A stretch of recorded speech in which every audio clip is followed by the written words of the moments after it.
परंपरा आमची, आम्ही वास्कर फळाचे माणसं आहेत, तशी असणारी परंपरा आहे बोधले घराण्याची देखील आहे महाराज. असे महात्मे तुमच्या ह्या गावावरती लक्ष देऊ नयेत. ह्या गावावर कुठलं संकट येऊ नये, हे गाव विकोपानं राहावा.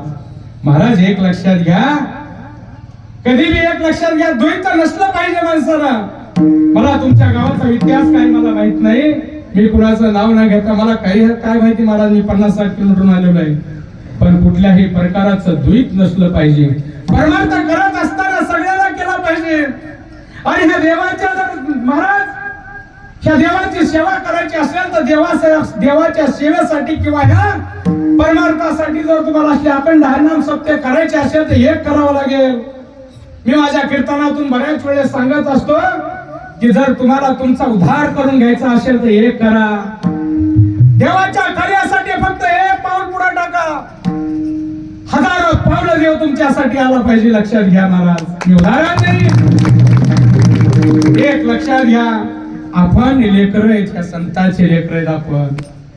आपण आताशी रांगायलो, आताशी आपण चलायलो. एखाद्या लेकरू रांगत जर त्या भीती पस्तर जाता आले ते लेकरू उभा राहतंय, आणि उभा राहिल्याच्या नंतर ते लेकरू भीतीचा पाठ टिकून उभा राहते. त्याची आई 100 फुटावर असते, आणि मग त्याची आई 100 फुटावर असल्याच्या नंतर लेकरानं एक पाऊल जर पुढे टाकला आणि दुसरा पाऊल जर पुढे टाकत असताना माझा लेकरू पडेल, माझा लेकरू पडेल म्हणून आई पडेल म्हणून आई 100 पावले त्या लेकराकडे धावत येते. तुम्ही ह्या देवासाठी एक पाऊल पुढे टाकला, एक पाऊल पुढे टाका, तुम्हाला 100 पावलं देव तुमचं करून सहकार्य करीन महाराज.